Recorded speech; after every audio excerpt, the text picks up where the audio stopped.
Bonjour, que la paix soit sur vous. Donc voilà, je lis un petit peu tous les livres en fait, la Bible, donc la Torah, le Coran, l'Évangile et les psaumes. Donc j'ai une question pour Monsieur Beau. Est-ce que Abraham est juif? Est-ce que vous pouvez répondre à cette question, s'il vous plaît? Je ne sais pas s'il est en rapport avec notre sujet de la solidarité, mais c'est vrai que la figure d'Abraham est l'incarnation de la générosité par excellence. Les juifs en tant que religion ou bien juifs en tant qu'ethnie. On sait que les enfants d'Israël commencent par Jacob, qui s'appelle Israël d'ailleurs. Donc Abraham n'était ni juif, ni arabe d'ailleurs, hein, des Chaldéens. Donc ceux qui pensent que les Arabes sont les enfants d'Ismaël, les Arabes existaient avant Abraham, et Abraham lui-même, père d'Ismaël, Ismaël n'était pas arabe, il s'est arabisé. Donc Abraham n'était pas juif ni religieusement parlant, ni ethniquement parlant. Voilà. Donc ça change tout. Bon, ça ne change rien du tout pour l'islam, ça ne change rien du tout. Parce que, oui, rien à voir. Nous n'avons aucune théologie filiale qui justifierait l'avènement de Mahomet parce que c'est la promesse. Non, il n'y a pas cette lecture de la promesse, de l'avènement de Mahomet par la filiation d'Abraham. C'est peut-être vrai pour en Israël, par exemple, les Juifs réclament, si vous voulez, une terre aujourd'hui en Palestine. C'est une question de justice, pas de revendication. Descendance d'Abraham. Donc, nous savons. Micro. Donc, Jacob n'est pas d'Abraham. Jacob, c'est la descendance d'ici d'Abraham. Mais il y a la descendance, c'est-à-dire symbolique, puisque les musulmans se revendiquent comme les enfants d'Abraham. Est-ce qu'on peut discuter ensemble là? Il faut s'écouter. Il faut s'écouter. Non, cette question, d'abord, le judaïsme, est-ce que c'était une religion ou c'est un peuple? C'est ça la question de l'identité juive. Il y a déjà une question d'identité, parce qu'il y a des juifs qui sont athées, il y a des noms qui ne sont pas des enfants d'Israël, mais qui se sont judaïsés, d'une certaine manière. Donc la pureté du peuple d'Israël, c'est un fantasme, parce qu'il y a beaucoup d'Arabes qui se sont convertis au judaïsme, déjà, les juifs yéménites et une partie des juifs de Médine étaient des Arabes convertis au judaïsme. À un moment donné, le judaïsme était une religion, donc il embrassait beaucoup de peuples. Puis à un moment donné, on parle du judaïsme comme un peuple, une nation, qui descendrait de Jacob. Or, vérifier ça, c'est très difficile de vérifier la pureté de la filiation. Et donc, ce sont des identités construites qui oscillent entre l'appartenance spirituelle religieuse et l'appartenance ethnique.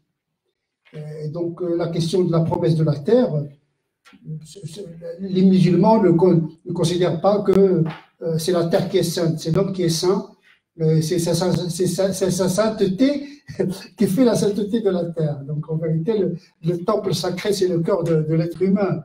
Et donc, je vous raconte une anecdote, ou bien une histoire entre deux compagnons du prophète, Abu Salman et Abu Talda, c'est deux compagnons qui sont amis. Et l'un a fait le voyage à Jérusalem, il a habité à Jérusalem, la Terre Sainte, et il a dit, viens mon frère pour habiter la Terre Sainte. Et l'autre de lui répondre, la Terre n'est jamais sainte. La sainteté, il faut la trouver dans le cœur de l'homme. Donc effectivement, ça c'est l'instrumentalisation d'une lecture de la Bible pour justifier une posture politique. Donc, laissons les textes de côté et réglons le conflit en termes de justice. Déjà, de définir la Terre Sainte, c'est difficile. Verset 140. Qui sont les bannis d'Israël? Ou bien dites-vous qu'Abraham, Ishmaël, Isaac, Jacob, les chefs des 12 tribus d'Israël et leurs descendants étaient juifs ou chrétiens? Dit, est-ce vous ou Dieu qui détenez le plus grand savoir? C'était les juifs et chrétiens, c'était des soumis à Dieu. Voilà, c'est ça. Donc des musulmans. Oui, l'obéissance à Dieu a pris plusieurs formes au fil de l'histoire des prophètes. Donc là, le vocable soumission, c'est sans remettre à Dieu, parce qu'on traduit mal l'islam. L'islam, ce n'est pas la soumission bête, mais c'est sans remettre à Dieu. Ce n'est pas se soumettre dans le sens de la puisque Abraham, dans le Coran, avant d'obéir à Dieu, lui pose des questions de compréhension avant d'obéir. Abraham du Coran, c'est le prophète du doute. Il a demandé à Dieu de lui montrer comment il ressuscitait les morts. Et Dieu de lui dire, n'as-tu pas cru? Et Abraham dans le Coran lui répond, mais si, mais je veux acquérir la sérénité. Ce qui est intéressant, c'est le commentaire du prophète Mahomet à ce passage du Coran. Il a dit, en vérité, nous sommes les plus à même à douter qu'Abraham. Donc le doute, c'est l'économie de la foi. Celui qui ne doute pas n'a pas de foi. Attention, le doute, ce n'est pas la suspicion, ce n'est pas le nihilisme, c'est de chercher à savoir encore plus. Il ne faut jamais s'installer dans une foi sclérosée, définitive, puisque Dieu c'est un mystère, on a toute la vie pour le comprendre et de vivre avec lui. Donc, dire que j'ai la certitude, on peut dire j'ai des convictions, mais la certitude, elle est néfaste pour la foi, parce que quand la certitude s'effondre, la foi disparaît avec. Par contre, la conviction, on peut la changer par une autre conviction, c'est ainsi qu'on peut sauver la foi. Même si ça n'a rien à voir avec notre sujet de la solidarité, mais c'est vrai que Abraham, dans la tradition musulmane, c'est l'incarnation de la générosité. Il ne mangeait jamais tout seul, il partageait toujours son repas, et c'était quelqu'un qu'on appelait l'ami de Dieu et le généreux par excellence. Bien. On ne peut pas répondre, parce que... Il faut rien faire alors? Non, je ne sais pas si... Il ne faut rien faire alors? Non, Attendre que ça tombe du ciel? non, la réponse, elle est politique. Au niveau de l'Europe, on peut accueillir. Je pense que le problème n'est pas au niveau de... Nettoyons, enlevons ce qu'on a fait déjà dans les pays comme ça. Oui, mais déjà, commençons par là. je pense, comme il a été dit, il faut d'abord combattre la misère dans ces pays-là. Donc, on a dévalisé ces pays-là. Amenons des choses concrètes. Vous êtes soi-disant les représentants, vous vous dites représentants. Je n'ai jamais dit, vous avez entendu que je suis représentant. Moi, je n'ai jamais dit ça. Mais je ne représente personne, moi. Je représente moi-même. Dans les mosquées, vous parlez à des gens. Aujourd'hui, vous parlez à des gens. Oui. Donc, on essaie quand même de comprendre ce qui se passe. Oui. Donc, Désolé, je suis un peu gêné là par votre vis-à-vis de... Non, mais je veux comprendre sur le fond de sa pensée. C'est pas méchant forcément. Le ton, en fait, qu'il soit bas ou qu'il soit haut, peu importe. On demande à changer les choses. Dieu, il nous dit, il va frapper. Hein. C'est certainement très proche. Vous arrivez, vous avez les solutions de partage et tout ça.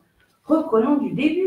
On voit bien que les choses, si les migrants ils viennent chez nous, c'est pas par hasard. C'est parce qu'on est là-bas, monsieur. C'est parce qu'on a nos politiques qui, depuis des siècles, tournent là-bas pour le pétrole, pour je ne sais quelle autre affaire. Donc, on laisse les gens mourir sur place là-bas. Vous savez, ils ne viendraient pas ici.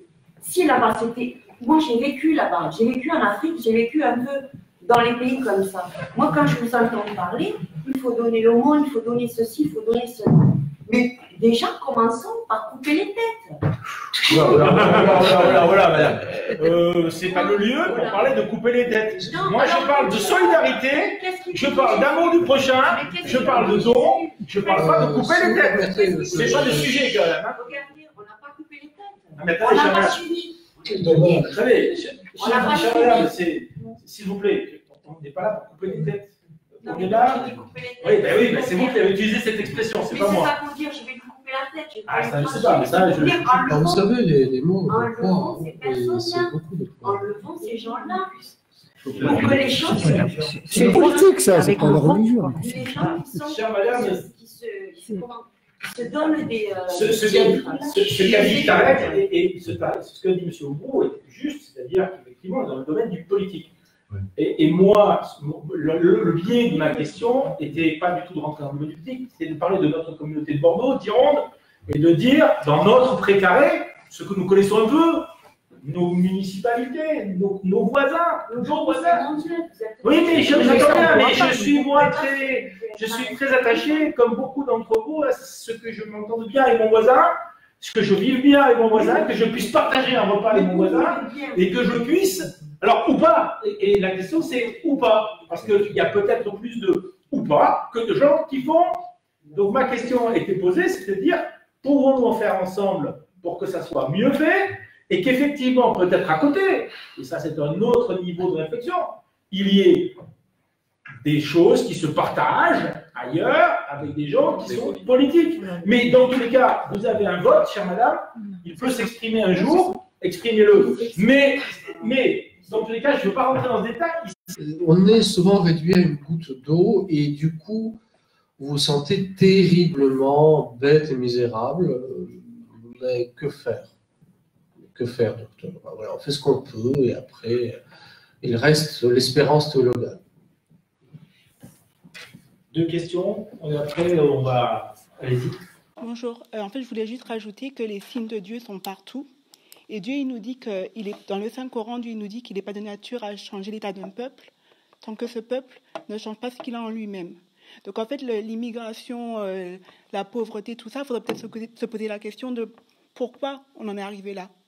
Et quels sont les signes et qu'est-ce que nous, on n'a pas fait pour en arriver là. Puisque Dieu il nous dit qu'il nous comble de bienfaits et qu'il ne changera pas notre état si on est croyant et si on respecte le dépôt qu'il nous a donné, il ne changera pas notre état. Donc normalement, en tant que croyant, on devrait se sentir bien, apaisé, et voilà. Donc s'il y a la pauvreté dans le monde, il faudrait se poser la question de nous, qu'est-ce qu'on n'a pas fait vis-à-vis de Dieu, et regarder les signes de Dieu un peu partout. Donc voilà, c'est tout ce que je voulais rajouter. Merci. Peut-être tout d'abord, il est impossible d'éradiquer totalement la pauvreté. Ça a existé et ça existera tout le temps. Mais pourquoi?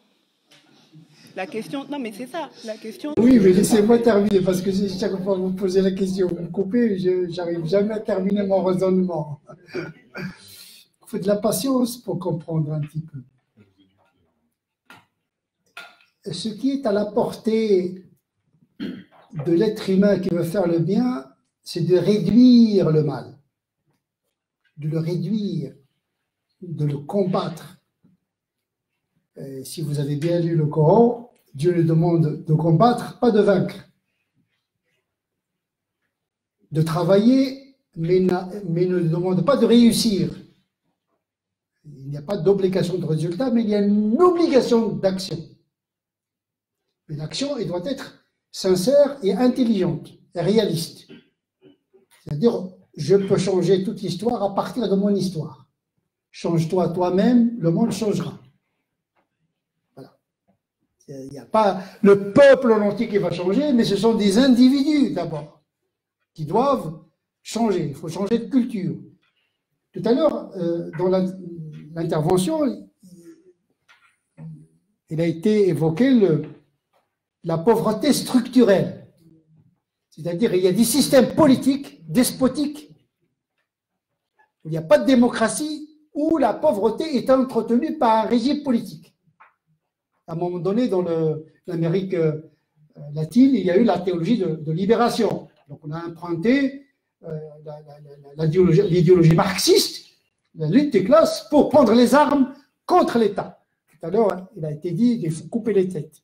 Il y avait une révolution dans ce sens-là pour combattre les États, mais l'Église catholique dit non, il faut changer le politique, la misère par le politique, l'engagement politique, et pas par la violence. Parce que la violence, non seulement elle ne va pas résoudre la pauvreté, mais elle va engendrer le désordre.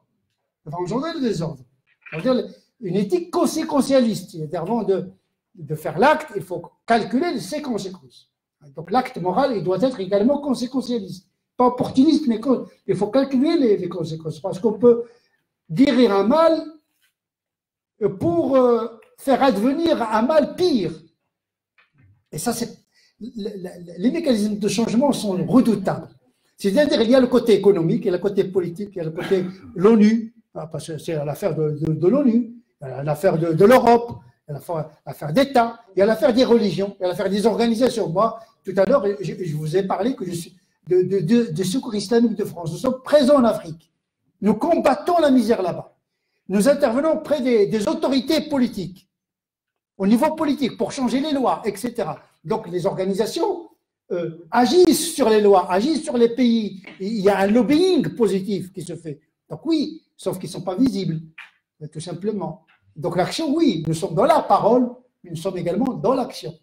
C'est notre vie, c'est notre vocation. En tout cas, pour les croyants, nous sommes au service de Dieu à travers le service des hommes. C'est pas antinomique. Donc effectivement, mais nous sommes limités. On n'est pas des présidents et même le président de la République, il n'a pas tous les pouvoirs. Même Trump, vous croyez que Trump, Google a plus de pouvoir que lui? Donc c'est-à-dire que le pouvoir s'est virtualisé. On ne sait même pas la tête où est-ce qu'il est le centre de gravité du monde aujourd'hui. C'est vrai, il a basculé vers la Chine, mais aujourd'hui tout le monde il vacille. Dieu nous dit qu'ils sont 9. Ah ben écoutez, je ne sais pas. Je sais. Dans le Coran, Dieu nous dit qu'ils sont 9. 9 quoi? 9 qui commettent le mal. Oh, ouais, je ne sais pas, je ne vais pas entrer dans des lectures ésotériques. C'est pas ésotérique. Mais enfin, on ne lit pas avec les mêmes yeux peut-être.